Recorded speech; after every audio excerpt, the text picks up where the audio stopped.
Okay, hello again. Here I have this heritage green circle chicken from D'Artagnan.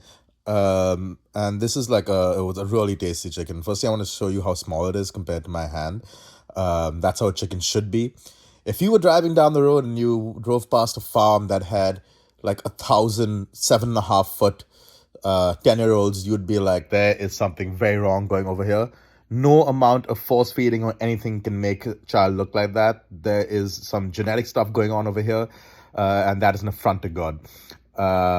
So when you see the chickens in the American supermarkets, just be careful and try to pick a organic small one. We're just gonna cut off the backbone, and then we're going to flip it over, and right down the center is the keel bone. It's basically just a bone with like a piece of cartilage attached. I'm going to press the chicken down just to flatten it, and then I'm going to use a knife just so I can exactly locate the keel bone. And then, like with the backbone, kitchen shears or small kitchen scissors are actually very easy to cut chicken bones with. Like you saw the one I was using, it wasn't heavy duty or anything. There it is in the corner again. So we get our two halves of chicken and then all the bones that we got, which we're going to use for stock. You'll see that in a second. Then I got like just one brioche bun that I think I probably scooped out half of it.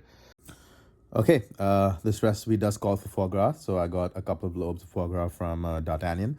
I'm gonna pass it through this tammy just to help separate the veins and make just the end product a little smoother and softer. I'll show you that in a second.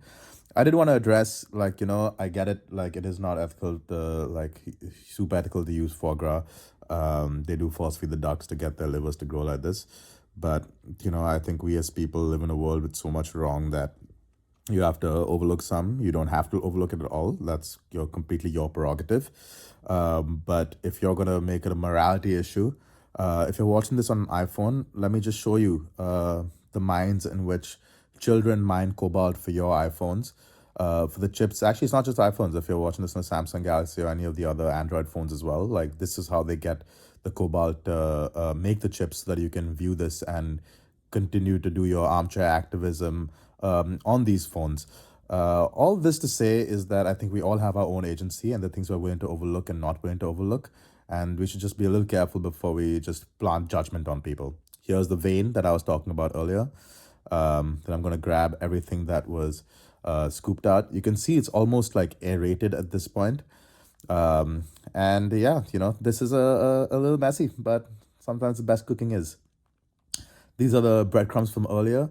Just toast them lightly in a 300-degree oven for like 5 minutes.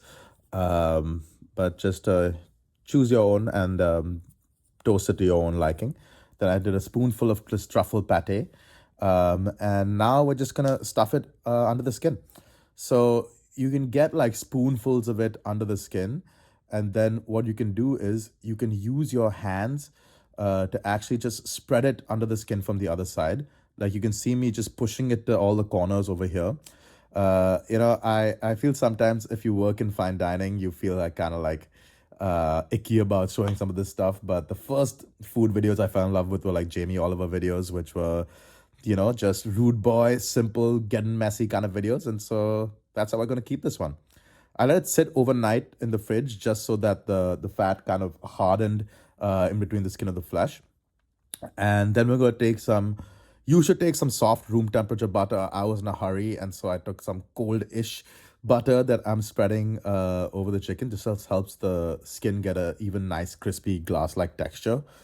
And then we're going to hit it with a very big pinch of salt, get it onto an oven rack. And here I have this at a 350-degree oven, and I cooked it for about an hour.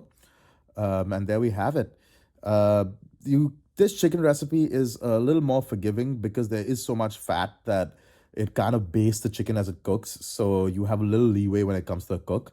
But man, just look at that.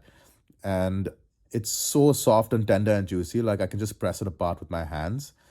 And yeah, you guys should really try this recipe if you can get your hand on some of these ingredients. But yeah, I just want to show you guys this like glisten and like how juicy and like how tasty the chicken was. It was like truly sensational. And yeah, while we watch this picture of the chicken, Let me quickly just tell you about the inspiration for this video. So the best chicken I have ever had, point blank period, was when I first started working at 11 Madison Park. It was right before the pandemic ended. And so they had these like at-home meal kits. And one day my boss came to me and he's like, "Hey, we had this extra chicken. You want to take it home?" And I was like, "Yeah, fuck yes, why not?" And so I cooked that chicken, and it was the chicken which had the um foie gras truffle brioche mixture in between the skin and the flesh, and it was just sensational. This one is not as good as that because I have not added a bunch of other stuff that is in the recipe. I've seen the recipe after the fact, but I wanted to make this as if I did not see the recipe and I only knew that it contained those three things.